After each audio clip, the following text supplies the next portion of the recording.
एक छोटे से कस्बे में एक मध्यम वर्गीय परिवार रहता था।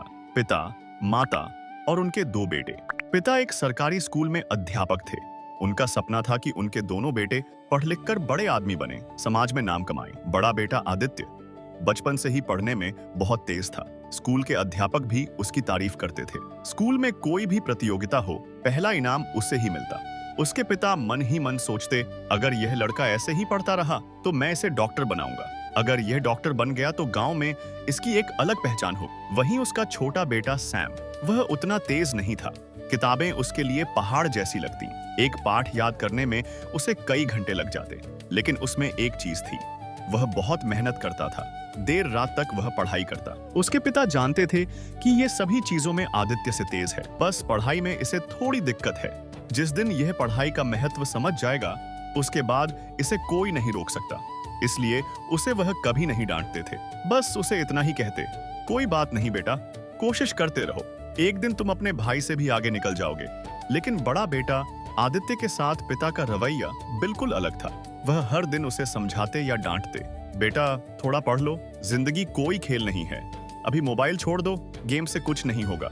लेकिन आदित्य का ध्यान किताबों से ज्यादा मोबाइल और खेलों में होता था। वह सोचता, बाद में पढ़ लूंगा, बाद में होमवर्क कर लूंगा। यह उसकी आदत बन गई थी। उसका ध्यान खेल और मोबाइल पर रहता, बाद में मजबूरीवश पढ़ाई करता।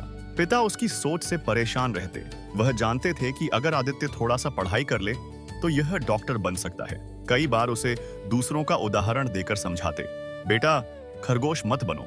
तुमने सुनी है ना वह कहानी जिसमें खरगोश कछुए से हार गया था क्योंकि उसने बीच रास्ते में कछुए को कमजोर समझकर सो गया।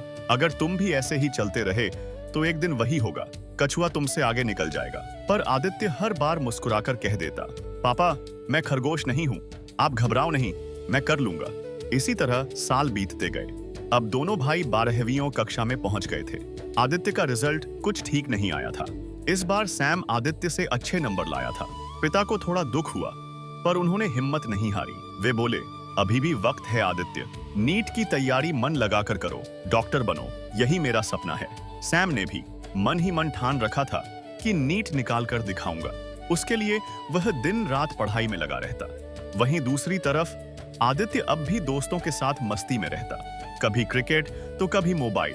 हर बार वह यही सोचता, बाद में पढ़ लूंगा, और उसका वह बाद कभी नहीं आता। दिन गुजरते गए और नीट परीक्षा का समय आ गया। सैम के चेहरे पर आत्मविश्वास था और आदित्य बेचैन, क्योंकि न उसने कोई नोट्स बना पाया था और न ही उसके दोस्तों ने उसे नोट्स दिया था।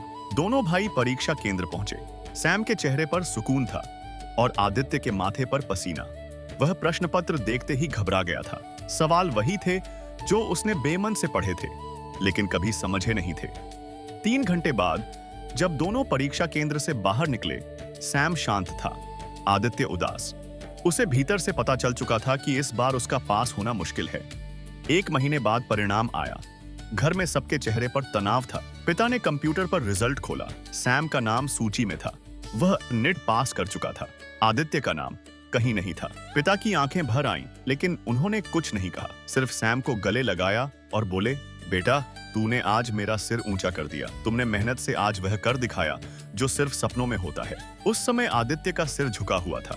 पहली बार उसे एहसास हुआ कि कोई भी काम कल या बाद पर नहीं छोड़ना चाहिए। कुछ साल बाद सैम एक डॉक्टर बनकर घर आया और गांव में ही एक क्लिनिक खोला। अब लोग उसके पिता को मास्टर जी नहीं बल्कि डॉक्टर साहब के पिता कहते थे। वहीं आदित्य अब एक प्राइवेट कंपनी में काम करता था, गार्ड की नौकरी। वह कंपनी के गेट पर बैठकर लोगों को आते जाते देखता रहता। वह जब भी किसी डॉक्टर को देखता तो उसके दिल में एक चुभन सी होती, काश उस समय मैं पापा की बात मान लिया होता तो आज यह दिन नहीं देखना पड़ता। अब जाकर उसे समझ में आया था कि उसके पापा अक्सर खरगोश और कछुए की कहानी इसीलिए सुनाते थे कि मुझे यह दिन न देखना पड़े। लेकिन मैं समय रहते समझ नहीं पाया और आज मैं इस जगह पर खड़ा हूँ जहाँ से पीछे लौटना अब मुमकिन नहीं। काश वह दिन फिर से लौट कर आ जाते तो इस बार मैं डॉक्टर बनकर दिखाता। उसकी आंखें अनायास ही भर आईं। वह जानता था कि ऐसा केवल फिल्मों में ही होता है।